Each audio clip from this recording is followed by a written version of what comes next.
What is up, guys? Welcome back to the Pulsometrics channel. Today we will be doing a MLB free agency recap. So I'll be going through each team's top free agent signings, like whatever team signed one of the top free agents, and then I will be grading that team's offseason total, like based on all the moves they made, all the free agency stuff that they did this offseason. Now, quick disclaimer before we get started. If you disagree, as always, please leave a comment saying what I did wrong, what I should change, what is your opinion. So, without further ado, let's get right into it. So, without further ado, starting off with the Phillies re-signing Aaron Nola. And man, I'm going to give the Phillies offseason grade a B-. I'm still pissed that this is the only move that the Phillies have done this offseason. It's kind of like they forgot what free agency was. They extended Wheeler, good, that needed to happen. They got some bullpen depth, good, that needed to happen. But overall, this offseason, I was pretty let down. You know, they didn't think to get any good utility players besides Whit Merrifield. They didn't get any starting pitching. I mean, there's still time to get Jordan Montgomery, but there are rumors going around that he's going to the Yankees, and honestly, that makes me really care less about this whole thing. So, B- for the Phillies, no doubt about it. Probably one of the worst off seasons I've ever had to witness for them. Alright, up next we have the San Francisco Giants signing Blake Snell, Matt Chapman, and Jung-Hoo Lee. Man, I'm going to give this one a solid A-. Look, it was good. I mean, they got the starting pitcher, they got the fielding. I mean, they got Jorge Soler, but he wasn't the top free agent, so I didn't include him in here. Jung-Hoo Lee, they have some outfielders, good. It just wasn't quite perfect. I mean, they didn't get that good bullpen depth that they needed to have. I mean, Camilo Duvall, he's not going to cut it for too much longer. They could have gotten guys like Hector Neris, Josh Hader, heck, maybe even Craig Kimbrell. But, still very, very, very solid offseason. I predict that the Giants are going to be, you know what, you guys can just go watch my division prediction video.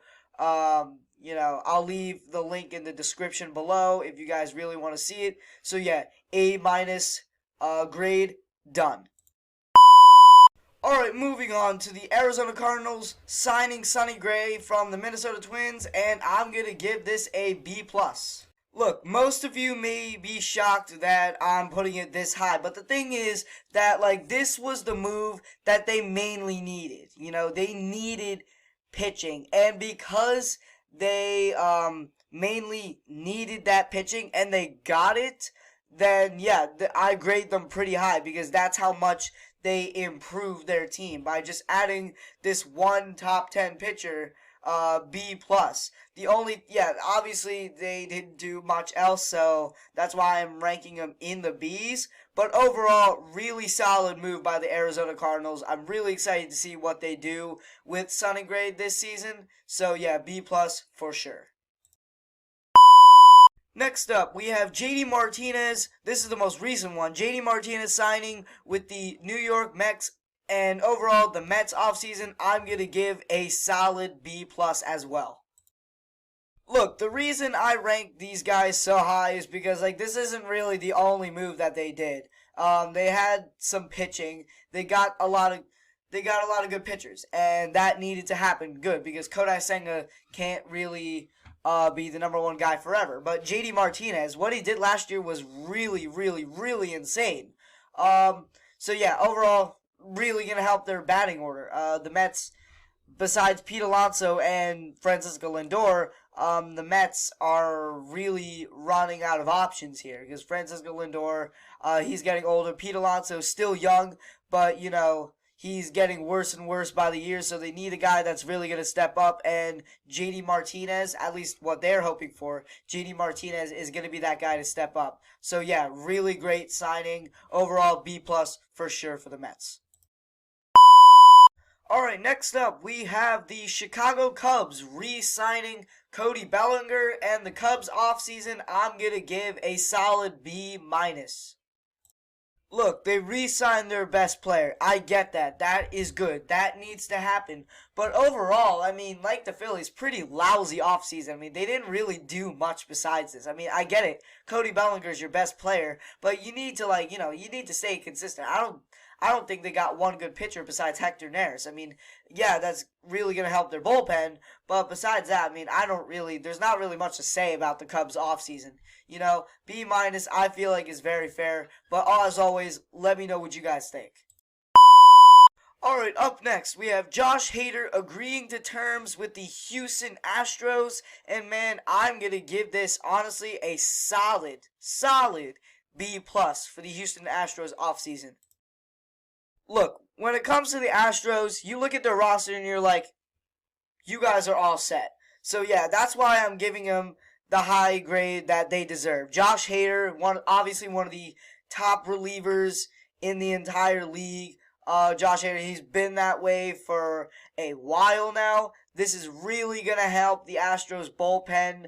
He's basically their only reliever right now, I would say, besides Ryan Presley. But overall, yeah, Josh Hader, definitely one of the best relievers in the entire league. As I said, Astros, they didn't really need to do much besides this. So, overall, I mean, they have good starting pitchers. Justin Verlander, he's not going to be around for too much longer. And obviously, you have Framber Valdez, the no-hitter machine.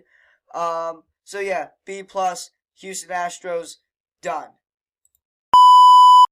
And finally, we have the main event of the evening. We have, or should I say morning, we have the LA Dodgers signing Shohei Ohtani and Yoshinobu Yamamoto.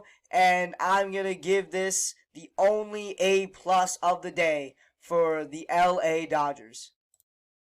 Honestly, by far, Dodgers, Phillies, my picks to go to the National League Championship. These guys, what an offseason that these guys have had. Tyler Glasnow, Clayton Kershaw, Shohei Ohtani, Yoshinobu Yamamoto. Like, it never ends. The Dodgers, big spenders this offseason. A+, all day, every day. Ohtani, obviously, you have one of the best overall MLB players. And then you have Yoshinobu Yamamoto coming from the Oryx Buffaloes. Obviously one of the better pitchers in that league. You have Tyler Glasnow from the Rays. You have Clayton Kershaw re-signing. Since Ohtani's not going to be pitching, they knew what they were doing all along. They re-signed Kershaw, got Glasnow, and got Yamamoto. So they have 3 ace pitchers. Like, that is insane. And obviously, batting order-wise, they don't have to worry about anything. They have Mookie Betts, Freddie Freeman already. And adding Shohei Ohtani to that, it's easily the most dominant trio in the entire MLB. No question about that. A+ for sure. Alright guys, that is going to wrap it up for this video. Make sure to slap that like button and smash that subscribe button. We hit 40. Now, once we hit 50, we'll be halfway there to 100. Like I mentioned earlier, I'll be leaving the link to my other MLB division prediction video in the description below. So without further ado, I'll see y'all next time. Deuces.